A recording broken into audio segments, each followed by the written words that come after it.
संस्थेचे अध्यक्ष श्री श्रीपाद गंगावती, देशाच्या सहकारी साखर कारखाना संघाचे माजी अध्यक्ष पवारजी, साखर आयुक्त शेखर गायकवाड, साखर धंद्याचे एक जाणकार आणि राज्य सरकारमध्ये अनेक वर्ष अतिशय महत्त्वाच्या जबाबदाऱ्या त्यांनी सांभाळल्या ते आमचे सहकारी श्री जयंतराव पाटील,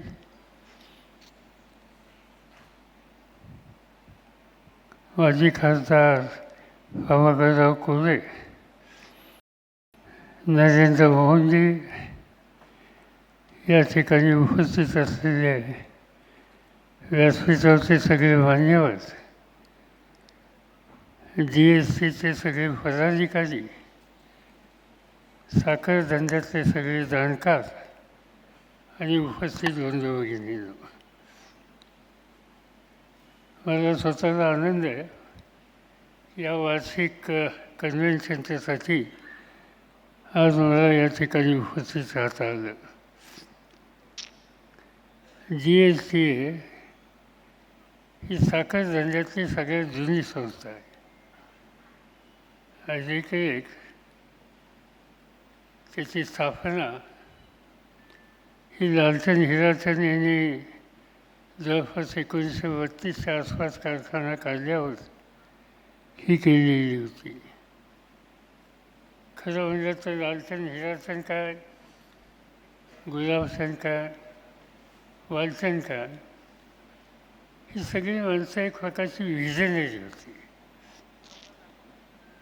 या कुटुंबाचं सांगलीला एक साधारण मध्यम असं कापडाचं दुकान होतं आणि काहीतरी नवीन करण्याच्याबद्दलची कल्पना त्यांच्या सगळ्यांच्याच मनामध्ये होती. शेती करावी, ती करायची असेल तर ऊसाची करता येईल का, हा विचार मनामध्ये आला आणि पहिल्यांदा रावला जमीन घेऊन एक लहानसा कारखाना काढण्याच्याबद्दलचा विचार त्यांनी केला.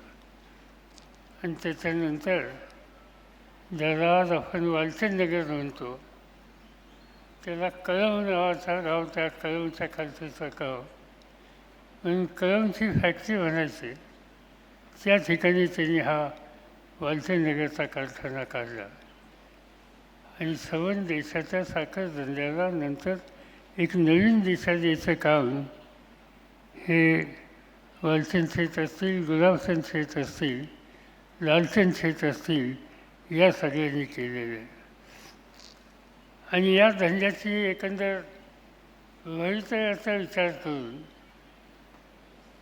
त्याला एक तांत्रिक ज्ञान देणाऱ्या लोकांची संघटनेची आवश्यकता आहे, हा विचार स्वीकारून लालचंद शेठने 1932-1936 साली या संस्थेची निर्मिती केली आणि गेली अनेक वर्ष साखर धंद्यामध्ये अत्यंत मोलाची कामगिरी या संस्थेच्या वतीने केली जाते.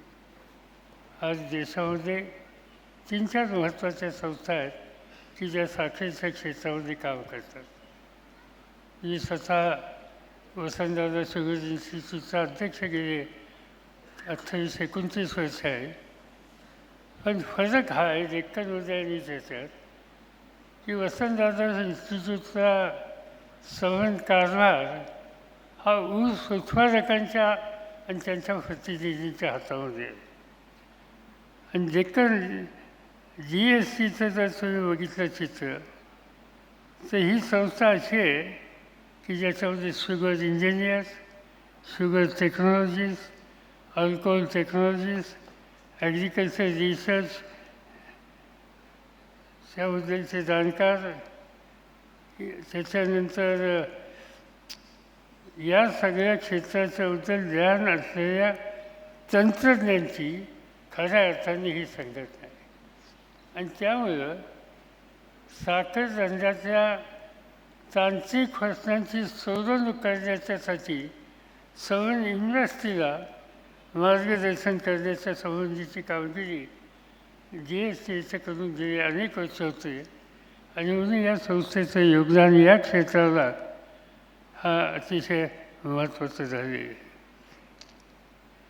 ही ज्या संस्था स्थापन झाली त्यापासून आपण जर बघितलं तर या धंद्यातली महत्त्वाची आणि मोठी माणसं या सगळ्या संस्थेमध्ये सुरुवातीच्यापासून काम करतात. ज्यांनी अध्यक्षपदाची जबाबदारी स्वीकारली यांची जर आपण नामावली पाहिली तर तुम्हाला ज्या संस्थेचे 2000 सदस्य आहेत या सदस्यांच्यामध्ये post graduation qualification in sugar technology, alcohol technology, sugar engineering या प्रकारचं काम करणाऱ्या अनेक सदस्यांची ही खऱ्या अर्थाने संस्था आहे आणि ती एक प्रकारची दिशा या साखर धंद्याला देत असते. आत्ताच आपल्याला शेखर गायकवाडांनी एकच साखर धंद्याच्याबद्दलचं चित्र तुमच्या पुढे ठेवलं. आज या देशामध्ये जवळपास Indian sugar industry has a capacity to produce around 36 million tons of sugar subject to availability of sugarcane.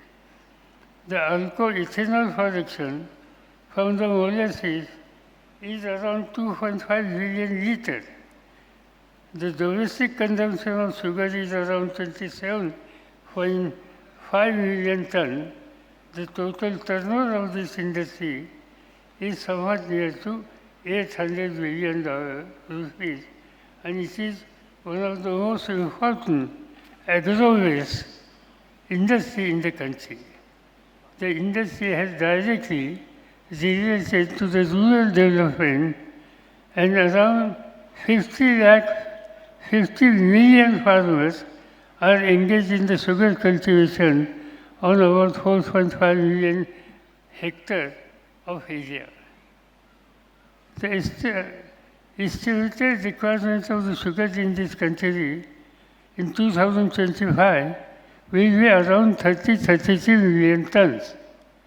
Considering the national commitment to the food security and requirements of the land for the food grains, there are limitations to increase the area of sugarcane in near future. मला आठवतं आहे की देशाचं शेती खात्याचं काम हे साखर धंद्याचं कार्यक्रम अनेक वर्ष जेव्हा होतं त्यावेळेला आम्हा सगळ्यांच्यामध्ये निर्णय घेणाऱ्यांच्यामध्ये एक गोष्ट सातत्यानं सांगितली जायची की तुम्ही ऊसाचं क्षेत्र कमी करा. आणि त्याचं महत्त्वाचं कारण की या देशातल्या सामान्य जनतेचा भुकेचा प्रश्न फूड सिक्युरिटी हा जर शोधायचा असेल तर खात्रीचं पीक देणारी जमीन ही अन्नधान्याच्या खाली आली पाहिजे. ऊसाच्या संबंधीचा विचार हा दुय्यम असला पाहिजे. पण ती गोष्ट या देशाला शेवटी स्वीकारावी लागली. हा त्याचा इतिहास आहे. आज आपण बघतो साखर धंद्याला अनेक प्रकारचे संकटाला तोंड द्यावं लागतं. हा धंदा एक प्रकारचा निसर्गाच्या लहरी फळावर हा अवलंबून राहत असतो. The industry always suffer from cyclic phenomena. Moreover, sugarcane being a perennial crop which requires assured water, the major area of the country is dependent on monsoon, and monsoon is having inherent characteristics such as the uncertainty, uneven distribution, variation in occurrence, and most important, that is dry spell of longer duration, which on many occasions creates serious problems for the sugarcane crop. Drought is a common phenomenon. Around 40% of total area in Deccan being rain-shallow area, which is known to be drought-prone. And the drought associated with monsoon is a cyclic. Drought occurs after every 5 to 6 years and severe drought in 11 to 10 years approximately. And thus, drought affects the sugarcane production in the following 2 to 3 years. On the contrary, good monsoon gives a higher plantation, which results high sugarcane production in the following year. Apart from the other hazards like pest and disease, substantial irrigation assume greater challenges. If the sugar industry has to thrive profitability, all these issues need to be addressed squarely. Sugarcane agriculture has a very good prospect in India. However, there is a wide gap between the research farm yield, potential yield, and present yield of the sugarcane growth. The potential cane yield of 600 tons per hectare is reported, and some farmers have harvested more than 300 tons per hectare, but the cane productivity of the important cane growing area is not expected level. In tropical states, it is 77 to 85 tons per hectare is the production except Tamil Nadu, while the subtropical state it is 45 to 60 tons per hectare. Therefore, there is a great opportunity to reach the gap between potential and present cane yield. Similarly, an average sugar recovery of more than 12% will be possible with well-planned efforts.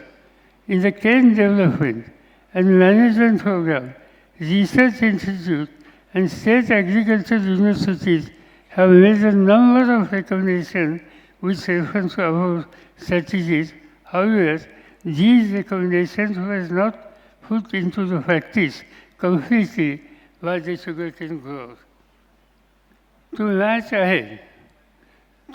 ahead and achieve projection for the requirement of sugar, priorities are to be given to needs-based research and development in sugarcane agriculture. Sugarcane variety development, season-wise and variety-wise planting and harvesting program, implementing seed multiplication and seed replacement ratio, soil fertility improvement, adoption of new improvement production technologies, human resources development and extension are the frontline policies before the Indian sugar industry. एक गोष्ट आपल्याला बघायला मिळते की लोक सतत नवीन लेणं घेण्याच्या संबंधीची प्रवृत्ती ही ऊस उत्पादकांच्यात कमी आहे. आपण जर वर्षाला 2 वर्षाला नवीन लेणं रिफ्रेश करण्याचा निर्णय घेऊ शकलो तर त्याच्यामुळे उत्पादन वाढीला त्याची मदत व्हायला निश्चितपणाने उपयोग होईल. On this occasion, I would like to urge the government will have to take a proactive step to develop sugarcane varieties through the molecular biology and genetic engineering.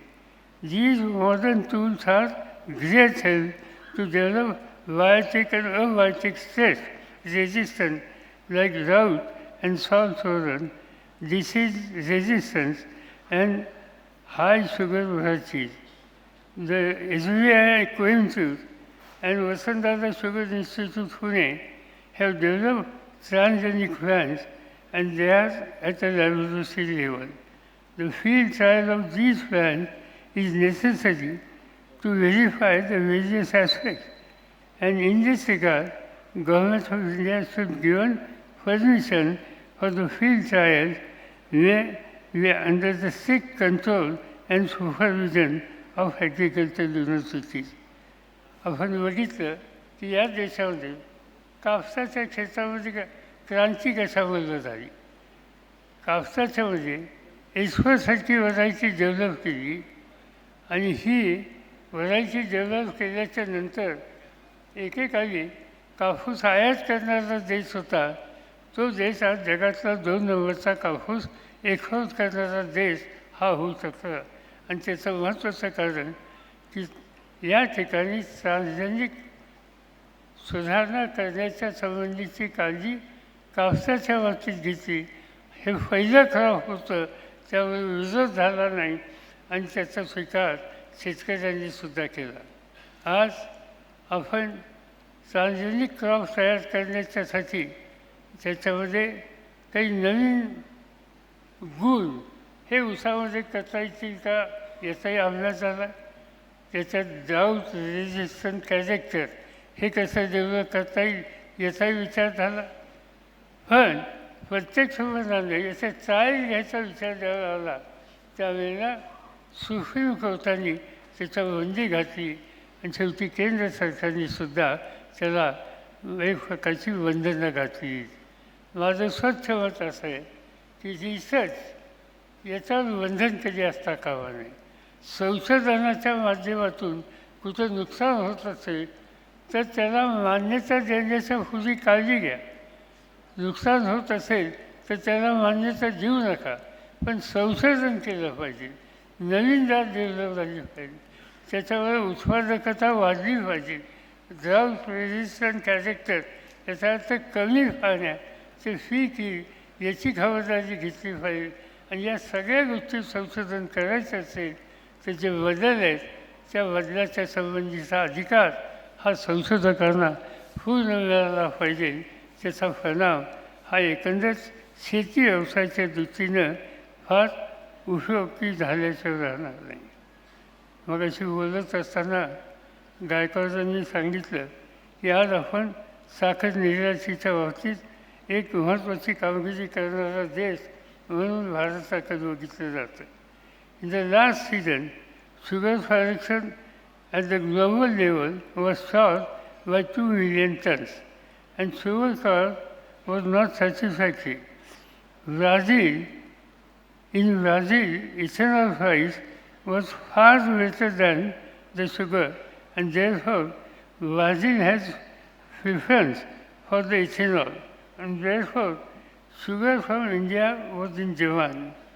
आपण जगातलं सगळ्यात जास्त साखरेचं उत्पादन करणारा देश म्हणून ब्राझीलकडे बघतो, पण ब्राझीलने जवळपास धोरणात्मक निर्णय घेतल्यासारखी आज स्थिती आपल्याला बघायला मिळते.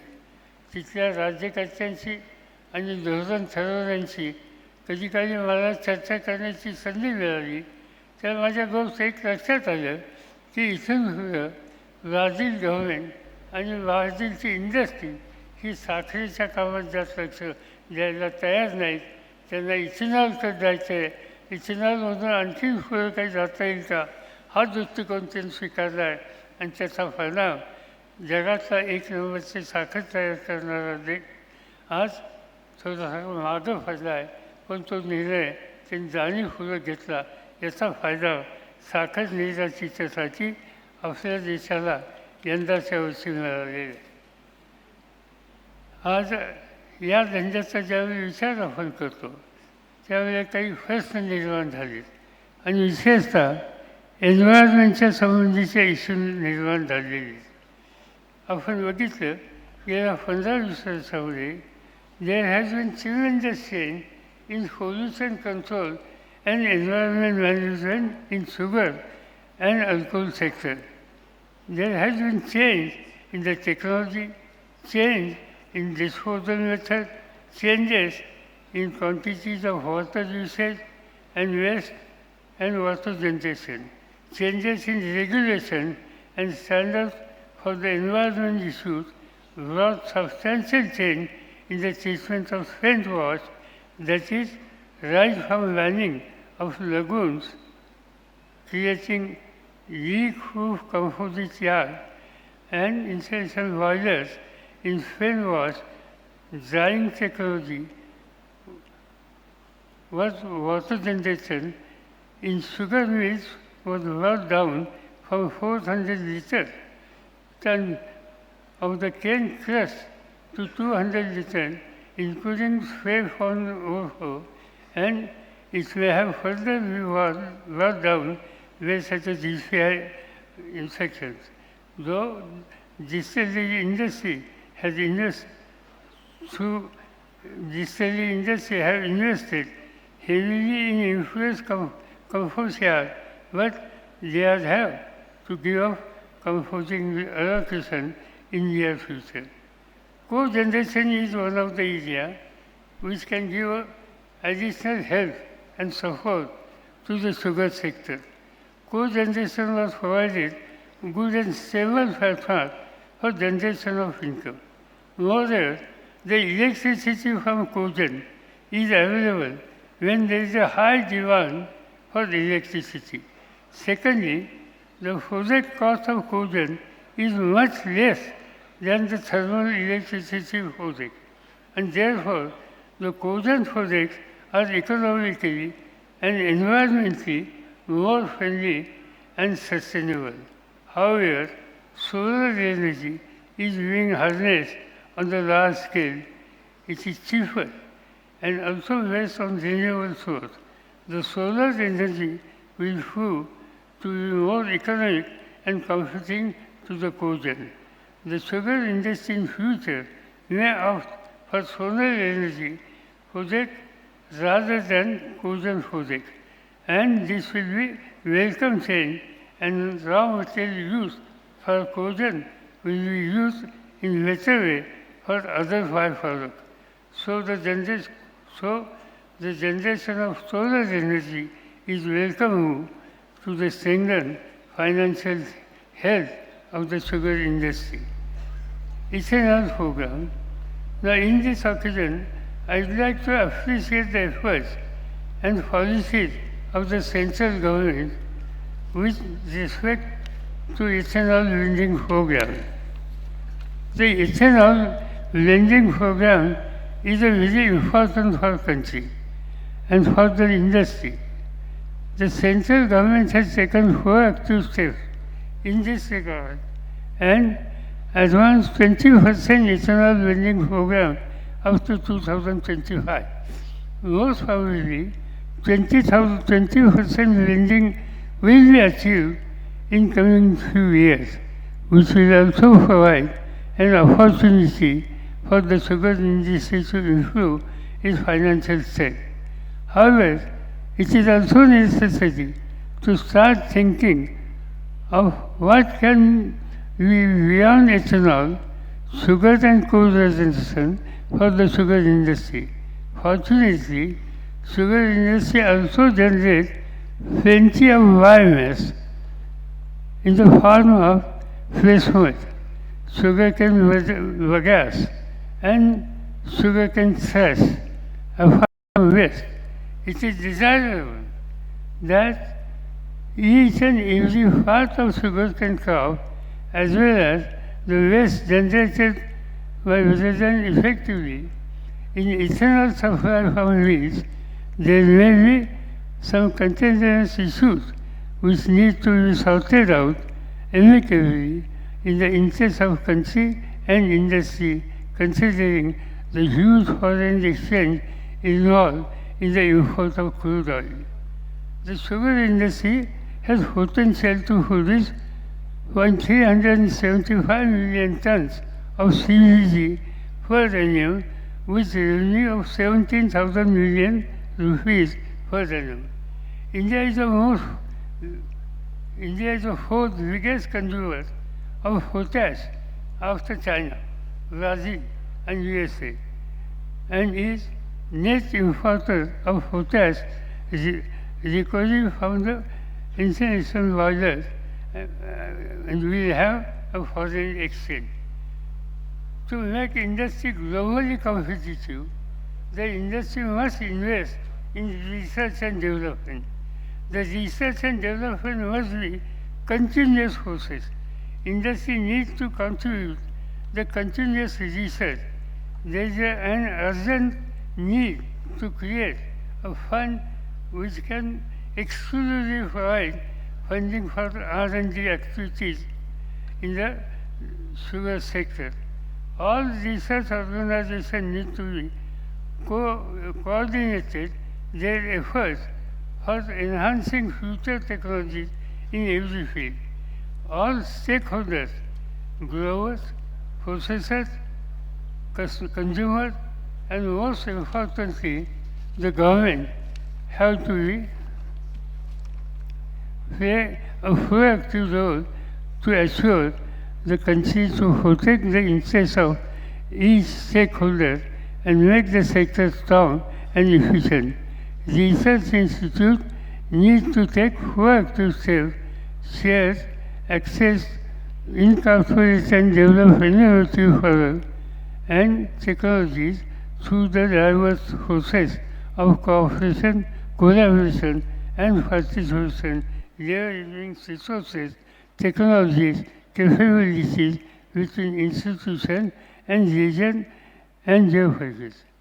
एक गोष्ट सांगायला पाहिजे की साखर धंदा बघितली, कुठली शुगर इंडस्ट्री बघितली, तर फार थोडे कारखाने असे आहेत की संशोधनाच्यासाठी काही ना काहीतरी गुंतवणूक करण्याची तयारी असते.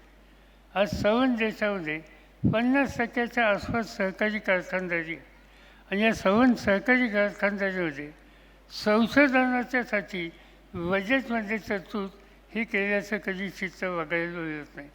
एकाच गोष्टीची चर्चा होते की FRP काय तुम्ही देणार, किती पैसे तुम्ही देणार, आणि त्या प्रकारचं चित्र आज सगळ्या साखर धंद्यामध्ये खाजगीसुद्धा पाहायला मिळतं. याच्यातून जर आपण या सवन धंद्यामध्ये संशोधनात्मक गुंतवणूक करण्याची तयारी ठेवली नाही तर अनेक प्रश्नाला तोंड देण्याचा प्रसंग हा उद्याच्याला याची शक्यता ही नाकारता येत नाही.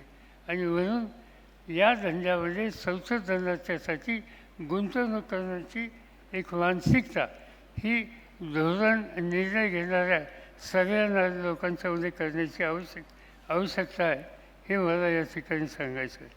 I have been always of the view that sugar mill, apart from producing only sugar, should always diversify and develop into sugar complex, producing byproducts such as ethanol, bagasse cogeneration, etc.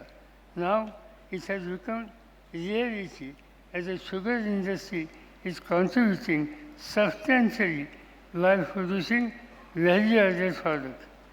The production of co-products like ethanol or alcohol does pose an issue of environmental concern. However, each will have to address the management of the environment problems in the context of overall sustainable development.